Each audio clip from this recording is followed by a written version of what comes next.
Okay, good morning. I know what you're thinking, a canoeist that can't push up a ramp. I've actually had shoulder surgery, so that's why I had my glamorous assistant, Debbie McGee, to help me. I'm going to start with a question. What if the biggest advantage we have in this rapidly changing world isn't our knowledge, but our adaptability? What if the challenges we will face aren't roadblocks, but launch pads to our greatest innovations to come?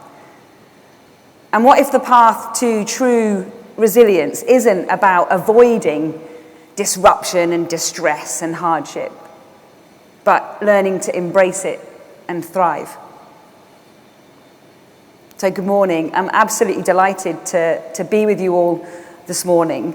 And it's a real honour to be able to sit here and be in a room full of energy and passion. And even the conversations I've already had this morning, I'm excited about the day that we've got ahead of us. And don't panic, I'm not going to turn you all into canoeists. I'm not even going to ask you the difference between a canoe and a kayak, because no one knows. If anyone does, then I'll give you a prize. But hopefully what I'm going to be able to do is share with you a bit of my story, I guess, and my journey. Sounds a bit X-Factory, but my journey and some of the things that I think I've learned along the way that have enabled me to face change and challenge with a different perspective. Because let's be really clear before we start, there isn't anything special about me. Ian was very kind to read out a list of shiny medals, but there isn't anything special, apart from that I can do a wheelie. I mean, it normally gets a round of applause, but don't worry, that's fine. Thanks. So apart from the wheelie, there isn't anything special, so therefore there must be something that I've learned along the way that has helped me to overcome some different things. So I'd like to kind of share those with you.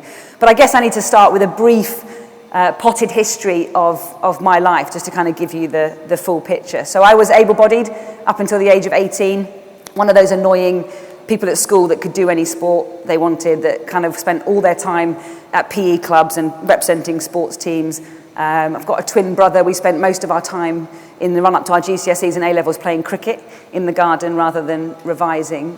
So I was really, really sporty, and I kind of had it all mapped out. I was going to go to university, become a PE teacher because they were the coolest teachers. Got to wear shorts and sunglasses all year round. And I guess we're always going to be cooler than the maths teachers. So that was kind of my dream and where I was heading. And I thought, before I do that, I'll go on a gap year to Australia. Now, this is in 1998, for those of you that remember the 1990s. I was still wearing a shell suit, FYI. Nothing wrong with that. But I can remember with my rucksack running off this plane in Sydney. So the big plan was to go to Australia, work for 6 months, and then travel for 6 months and do all the things you do when you're on the other side of the world to your parents and aged 18. And that was the plan. And I was working on this farm for about 6 weeks.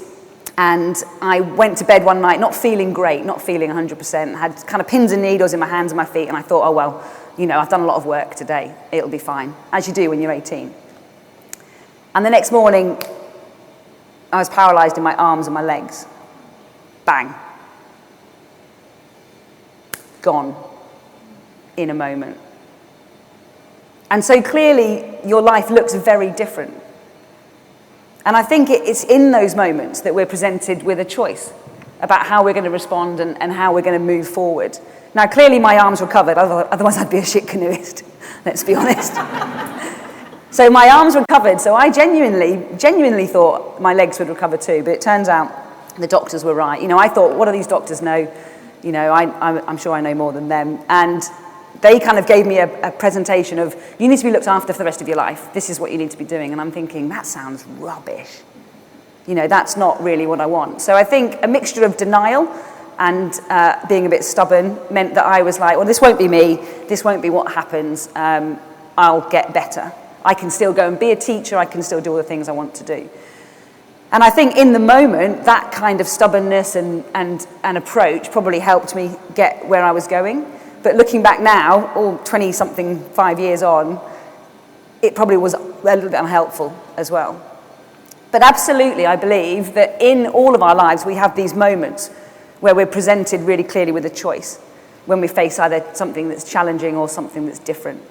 So I think that for me was a real standout moment. I won't bore you with all the gory details, we haven't got time. But quite often, we tell ourselves a story, don't we? Whether it's about something dramatic like my Australia experience, or whether it's something that's just relatively insignificant in our daily lives, we tell ourselves a story in our heads. And sometimes that story is true, but sometimes it's deeply unhelpful and not necessarily true. And yet we let that narrative dictate how we feel about things and how we're going to progress and move forward. So I want you to think about that and bear that in mind as we talk today. And as you go about your sessions today and your conversations today, is to think about and reflect on what story you're telling yourself. You know, I was waiting to come up here thinking, I'm not sure I'm good enough for this. That story can then dictate how you deliver. So let's be really in control of that. But what I really want to kind of talk to us about this morning is what we do when we face change or challenge. So just help me out here. Shout out. We don't have to have hands up. Shout out how you feel immediately when you think of facing a challenge or a sudden change. Fear. Sick. Inadequate. Anxious. Thank you all. Uncomfortable. Anyone feel excited? Find a solution. Yeah, Find a solution? Say it. Buzzing. Buzzing. I love it. I love it. And that's one thing that I love about talking about change and challenge is it can be both those things, can't it? Even if we're all facing the same challenge, think of COVID. We were all suddenly facing the same challenge, but we all felt about it very differently. Some people were thinking, thank God I haven't got to commute. Some people were thinking, what do you mean I've got to teach my 3 children and do my job and we can't leave the house for more than an hour a day? And it was really anxiety inducing. So really, really different emotions when we face change or challenge. And that got me thinking about what is it then that we can do in these moments to help us come out of it better the other side. And I call them my 4 C's. It's around our choices. It's around how we use the connections we've got around us. It's around understanding our context. And the final one, which is my big favourite at the minute, is around our curiosity. So I haven't got long today, but I'm going to just give you a whistle-stop insight into these 4 areas. So in terms of our choices, okay, every time we are presented with a situation, whether it be a change, a challenge, whether it just be a normal everyday thing, we have a choice. Okay, in the morning when it's windy and rainy and freezing cold, I've got a choice whether I get out from under that duvet and go on a windy lake in Nottingham. I could choose to stay in bed. And when I remind myself of that choice, I get out of bed. Because I think, oh, okay, I could choose to stay, but I'm not going to. So really powerful, from my experiences, of reminding ourselves that we always have a choice, particularly over what we're going to do that day. And I stole this phrase from a rower. Canoeists and rowers don't historically get on, but this was a rower called Ben Hunt Davis that coined the phrase, will it make the boat go faster? And that for me has been fundamental to the choices that I make day in, day out. I'm asking myself, will what I'm about to do make the boat go faster? Will the story that I'm telling myself after a bad day actually make the boat go faster? And if the answer to that question is no, then you've got a very clear path in terms of the direction that you're going to go. And just a couple of things that have really helped me remembering this is remembering the big picture. So we were very lucky in Paris to win a gold and a silver medal. We came back, we had shoulder surgery about 2 weeks after Paris. We knew we were going to have it. So shoulder surgery in a wheelchair is problematic. You can do this. And even that's hard. You can't transfer, you can't do anything. So that was a really, really challenging time. And I had to keep focused on, now I've got one working limb, I can't even get onto the toilet. But if I keep an eye on the big picture, LA is not for 4 years. I don't have to be ready to try and fight for selection until probably April 2028. Whereas my brain's going, yeah, but you need to get in the gym tomorrow, and you need to do this by this date. And we're always giving ourselves these deadlines and these targets and these things to try and reach. And whilst those are an important part of the process, keep a bit of an eye on the big picture too, for those moments where it is a bit tough. And the other thing that I think is absolutely crucial is be really clear about choosing what success looks like for you. Okay, I think it is so easy for other people to define our success. And the example I'll give, I know what you're thinking, medal wanker, she brought them with her. When I won the silver medal, every single media interview started with, Emma, you must be disappointed. This was a better race, I know there's another one, than this one. This was a better executed race, technically and from everything, than this one. But on the day, that was a silver medal. So I was very clear in terms of my success. I knew that in that race, which is a kayak, by the way, again, doesn't matter, that silver was probably my success. Because I knew where I was, I knew where my teammate was, I knew what I could do. So now that I was clear on that, it doesn't really matter what everyone else thinks. That comes out with me too. That doesn't stay in a drawer at home. So don't let other people define your success on a daily basis. And I make sure that I check in with that every morning. Now, I understand that I'm very privileged to be an athlete. I can have a quiet coffee in the morning before I warm up. I can write in my performance diary. I understand you've all got busy lives, but hopefully everyone brushes their teeth.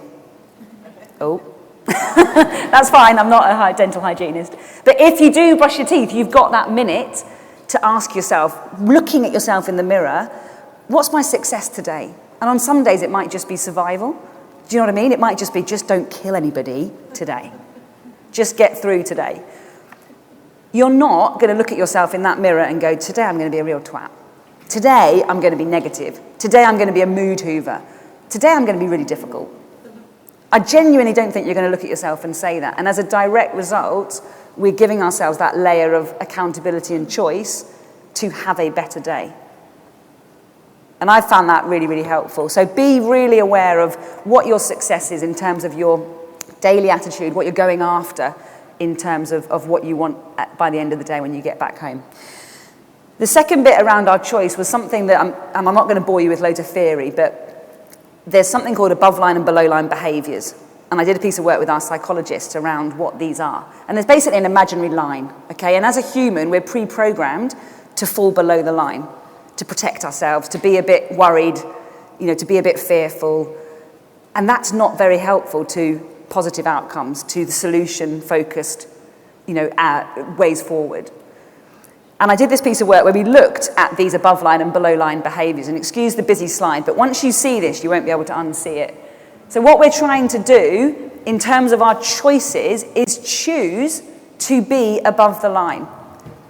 Okay, to choose to take responsibility, to choose to take actions, to choose to find solutions, to choose to provide and seek feedback. We're so nervous of giving people feedback, aren't we? But let's give feedback and let's seek it.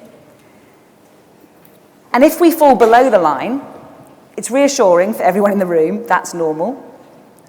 But what can we do to get back above the line? And for me, it is a choice. So in my communications with my coaches on a bad day, in a bad session, my initial words that want to come out are below the line. And now that I've seen this, I can recognize it, and I tweak them slightly to soften them to be a bit more above the line.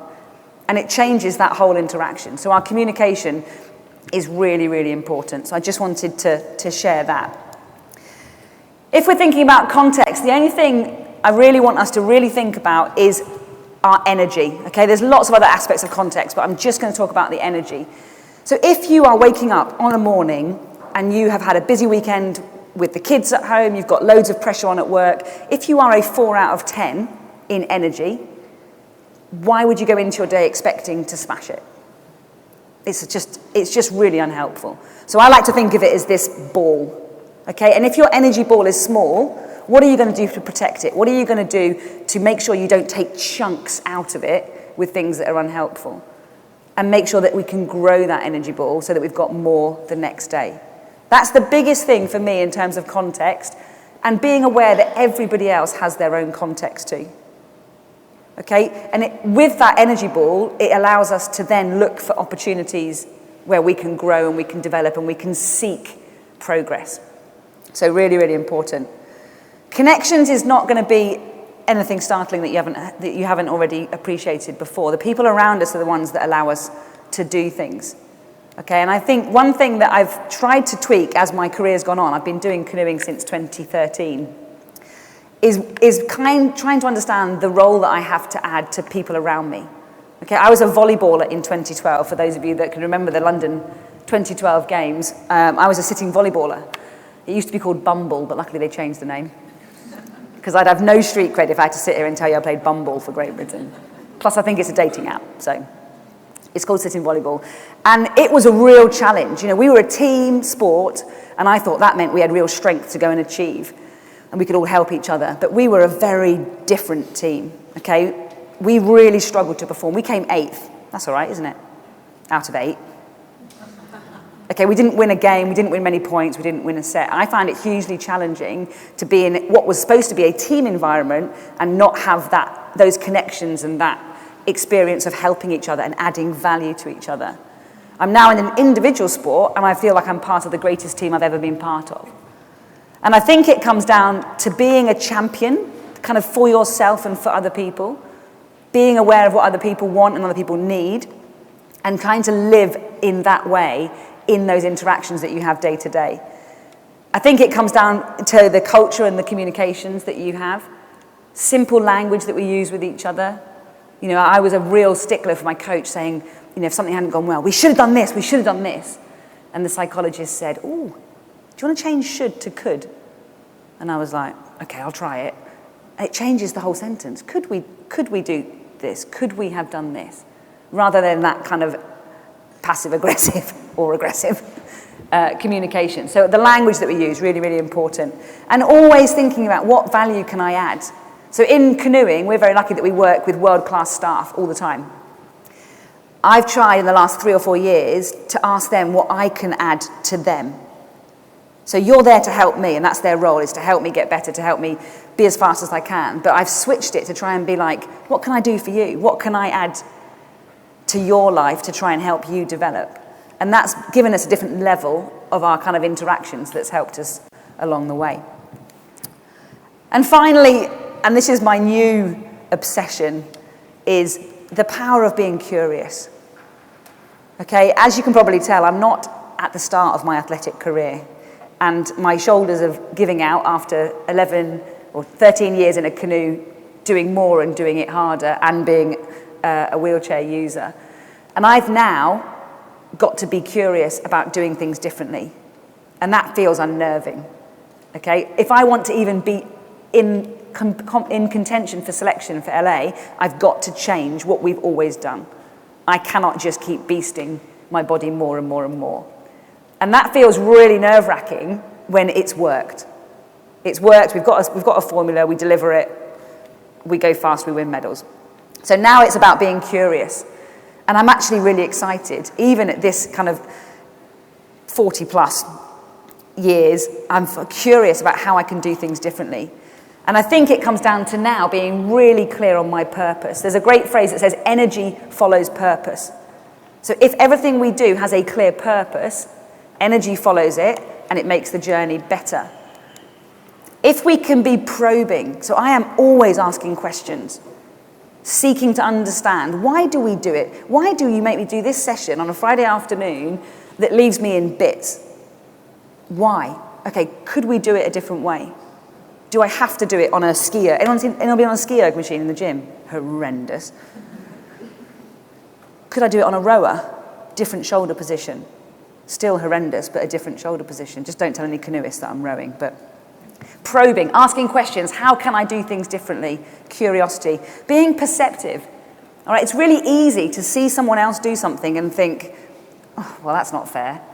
It's below the line. I couldn't do that, below the line.